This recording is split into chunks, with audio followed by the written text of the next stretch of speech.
I am going to discuss this programming. This is to convert Celsius to Fahrenheit. So we will use some formula. Okay. Now you see, as I have explained in earlier video that we will use a preprocessor directive has include stdio.h. Again we have written input output standard preprocessor directive here. Then this is the comment line. Anything written inside this slash asterisk, you will find out that this is the comment line. Means whatever is going on inside the program, that can be written here for a non-programmer. Print Fahrenheit Celsius table. For Fahrenheit equal to 0, 20, 300 means these are the comments कि programme के अंदर क्या हो रहा है ये यहाँ पे बता रहा है. We will start by main method. In C programming हम लोग मेन मेथड ऐसे लिखते हैं. C++ में void जुड़ जाता है यहाँ पे, void main. But C programming में हम बस मेन लिखते हैं. We will initiate the parenthesis. हमें क्या क्या वेरिएबल चाहिए? हमें फ़ारेनहाइट चाहिए, सेल्सियस चाहिए, लोअर चाहिए, अपर चाहिए और स्टेप चाहिए. हमने इंट लिया. Int is for integer.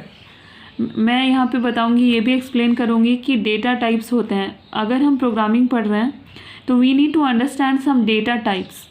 कि हमें इंटीजर डिक्लेयर करना है तो for that we need integer data type, character data type, floating data type, double data type. हमने क्या किया? लोअर को 0, अपर को 300, स्टेप को 20 से इनिशलाइज कर लिया. यहाँ पे कमेंट्स में लिखा है कि lower limit of temperature scale तो 0, अपर को 300 और स्टेप को 20. Fahrenheit equals to lower. Fahrenheit जो है शुरू में कितना है? 0. हमें नहीं पता है कितना है. हमें फ़ारेनहाइट का वैल्यू नहीं पता, वो क्या है? 0 है. While Fahrenheit less than equals to upper. जब तक वाइल लूप का क्या यूज़ है? वाइल लूप एक लूप है. While loop is a loop in C और C++ और इन जावा. हम we use to study while loop in every programming language. While loop का क्या यूज़ होता है कि until this condition is true, this inside whatever is written will not be able to execute.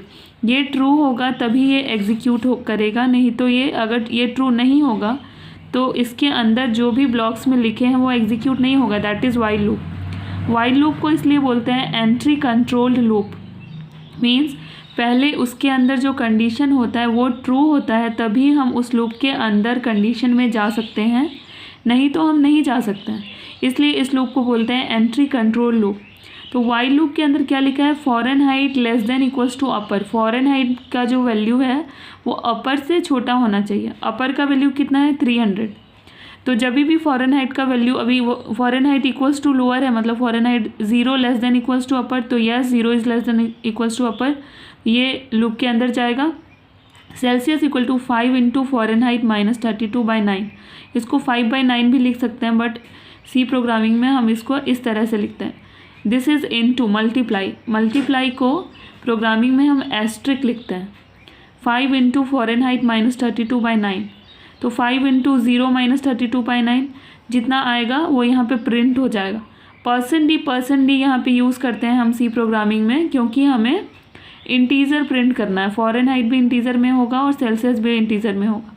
और फिर Fahrenheit equal to Fahrenheit plus step, मतलब step का value कितना है?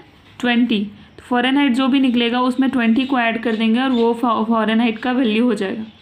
तो ये एक सिंपल सा प्रोग्रामिंग है जिसमें हमें क्या करना है? कन्वर्ट करना है सेल्सियस फ़ारेनहाइट को, मतलब सेल्सियस को फ़ारेनहाइट में, है ना. सेल्सियस का फॉर्मूला हमने लिखा है, हमें सेल्सियस निकालना है. हमें सेल्सियस फाइंड आउट करना है. हमें फ़ारेनहाइट का वैल्यू पता है. तो उसके लिए हम कुछ स्टार्टिंग से मैं बता रही हूँ. सबसे पहले हम प्री प्रोसेसर डायरेक्टिव लिखेंगे. फिर हमें प्रोग्राम बनाने के लिए कुछ वेरिएबल्स की ज़रूरत होती है. वो according to the program we need to understand कि which kind of variable we have to use. Okay, we need to understand what is the question is all about. Like in mathematics no word problem में क्या होता है? First we understand the problem. Just like that we have to understand what is this question is all about. हमें करना क्या है. फिर उसके लिए हमें सोचना पड़ेगा कि हमें कौन कौन से वेरिएबल्स की ज़रूरत पड़ेगी. फिर उनके लिए कोई पार्टिकुलर वैल्यूज़ डिक्लेयर करने होंगे। वाइल लूप यहाँ लगाना होगा क्योंकि हमें चेक करना है कि ये हमेशा इससे लेस होना चाहिए, तभी ये इसका अंदर का जो लूप है वो एग्जीक्यूट होगा। तो